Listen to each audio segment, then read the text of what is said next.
I'm John Welchman, and I teach at the University of California, San Diego, in the area of modern and contemporary art history and theory and criticism.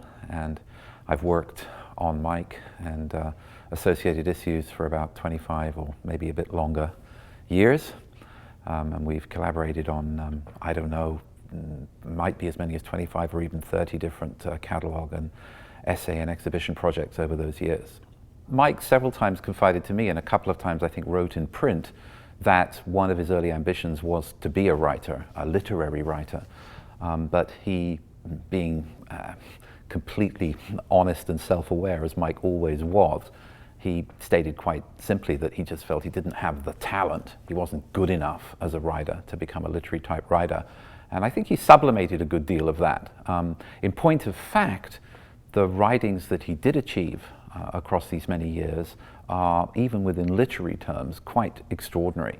They're very performative, they inhabit different voices, they take on persona, projected persona, false persona, persona that relate to his own childhood, his upbringing, ideas and conceptions as well as experiences of abuse that may or may not have been real. They play on the borderline between fiction and fantasy, memory and biography in what is quite an extraordinary way. And I think any literary person would judge them to be quite extraordinary within those terms.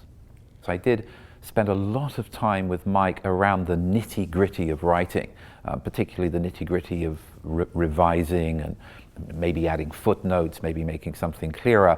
And that was an amazing experience because Mike was a perfectionist. He was very persuasive and obstinate about the way things should be. He, on some occasions, would insist that even mistakes that might have been made, you know, punctuation mistakes or grammatical mistakes, probably not spelling mistakes, but sort of things that had slipped into the first rounds of the writings. He, at least at first, he was kind of convinced that they should stay or that they should only be very lightly modified. So we spent a terrific amount of time reaching a kind of accommodation without an agreement, if you like, about how the writings should be edited. And while it took days and weeks to go through even a few pages right at the beginning because we weren't sure of each other's position on things, as the years went by and we became, you know, more adept at doing this, we were able to edit things together really quickly. I'll give you an example. We did one of the last publications that Mike brought out was a rather wonderful interview. It's a book-length interview between himself, Jim Shaw, his close friend and collaborator over many years, and myself. And it's called On the Beyond.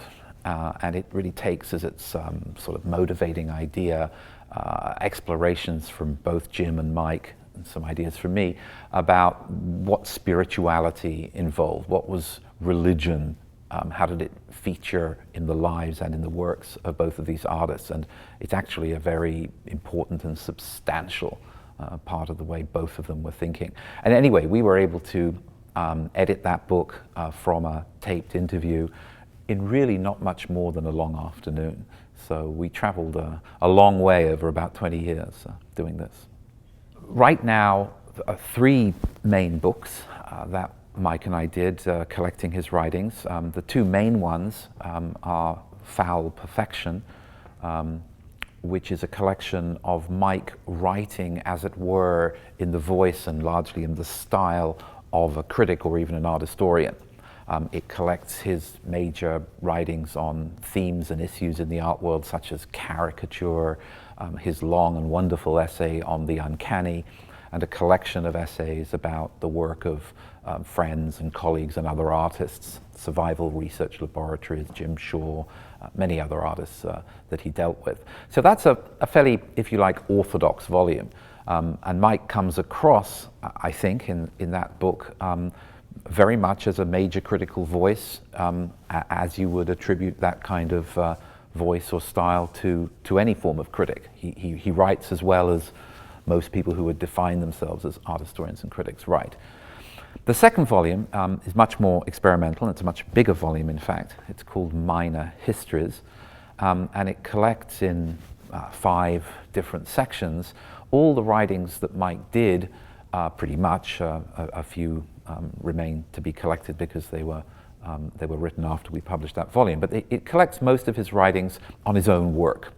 The first section is a series of about 20 statements, so that each of the major projects that he did going back to the mid-late 1980s has an essay in which he describes mostly, if not always, in a critical and matter-of-fact way, what was going on. Mike was very declarative. He liked to tell you, this was what was going on, these were my ideas, this was what I was reading. It's not that it's simple, because he has a magnificent gift for rhetorical complexity as well, but he set it out there and let you know really what the picture was, what the research base was. So that's the first section. And other sections collect, for example, there's a section called image texts. And these are a series of writings that Mike did which would have appeared within a certain art project. Some of them were tape loops, conversations, things that he had produced by voice.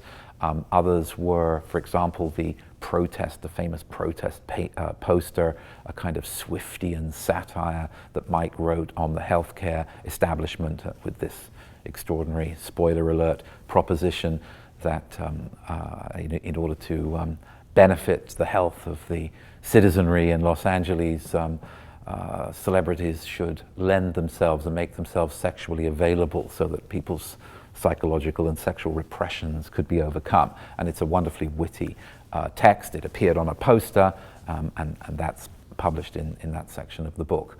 And then there are sections on Mike's particular interest in architecture, 3 or 4 pieces that speak to his interest in built space and issues around it, and a final section in the book that looks at the particular Kelleyan subject of what he termed UFOlogy, the study of UFOs. And one of those is a critical text that really talks about UFOs and grey aliens in the 50s and different ideas coming from Jean-Paul Sartre and Georges Bataille and various other places about slimy monsters and blob-like aliens and so on. And another text is a more experimental cut-up, which collects different textual, sensorial impressions of UFOs, their hardness and metallic substance on the one hand, and the properties of formlessness and goo, which many of them are said to have, on the other. So it's a wonderful collection. There's a third volume, which came out a little bit later, of Mike's interviews. It's not the only volume that we'll probably produce on this subject, because Mike was, as we all know, the subject of many interviews himself. But this book, Conversations and Chit Chat, is really about Mike as an interviewer. So he sits and talks to, most notably, Tony Ausler, Jim Shaw, John Waters, Kim Gordon, a variety of other individuals that he worked with, collaborated with, or knew simply as friends. He interviews them about their work. He was, as you might tell from the introduction, he was a little bit skeptical about this volume because he complained that it was other people, magazines, journals, publishers, telling him who to talk to and dictating the length of the thing and so on. So he got a little bit frustrated about that.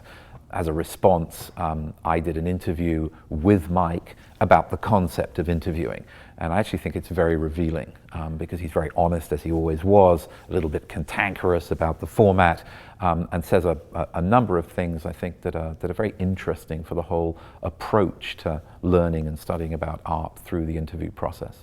Writing and language itself were really some of the central themes and issues I think that he dealt with in his work. It was both material, medium, and subject for a lot of his production. I can give you several examples. There's a wonderful work called We Communicate Only Through Our Shared Dismissal of the Pre-Linguistic, a typically crazy, verbose Kelley title, that refers back to a wonderful situation when he was at the University of Michigan, a student teaching kindergarten or maybe grade 1 kids, 5, 6, 7-year-old kids, art, obviously to make a buck to help things at the university. And he kept the drawings that many of the students under his tutelage had made way back. This would have been, I guess, 1975, 1976, or no, maybe even earlier, 73, 74.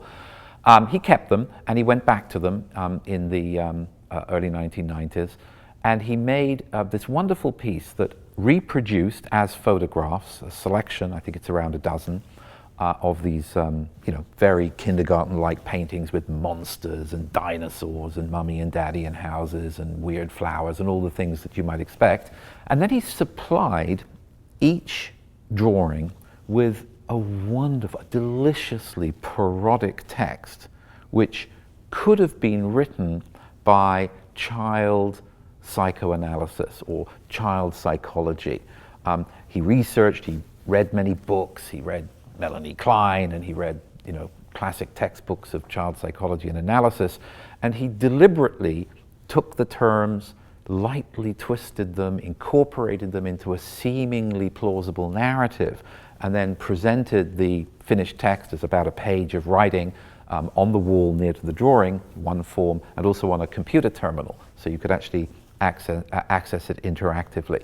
And these are, one of the highlights, I think, in Mike's writings of parody. They're really delicious, and you read them and you look at them next to the image. I've often given a lecture and showed the work and then put up the text on the screen and said nothing, and the audience will almost guaranteed to burst out with laughter because they're so well done. Writing was extremely important to Mike directly in relation to his image production, was in the black and white works, which he referred to as paintings done in acrylic paint on white paper for the most part. And that's one of his most important bodies of work. The pieces relate to different performative projects and came out of those contexts. So there's a series of works that relate to Monkey Island, a series that relate to the Sublime, and so on. And Mike would characteristically draw simple, diagram-like, illustrational outline drawings on the white paper and trawl around the edges and underneath them with different kinds of text. And sometimes, as in Silent Scream, for example, which is a baby screaming, surrounded by, it must be half a dozen different kinds of script, italics, different capitals, different forms of writing style. And that was very typical. It's also the case in the Poltergeist, his early project using fake spirit photographs. You'll see lots of text going around the edges of those, in this case, photographs. So he brought writing into relationship with his images in this very, very crucial way. And you could even say that perhaps one of the reasons that he went on, really after these drawings were made in the next couple of decades, to be a writer was to sort of continue the idea of investing images with text, but in a much thicker and more concentrated way, which he could do in the long form essay or even in the shorter statement.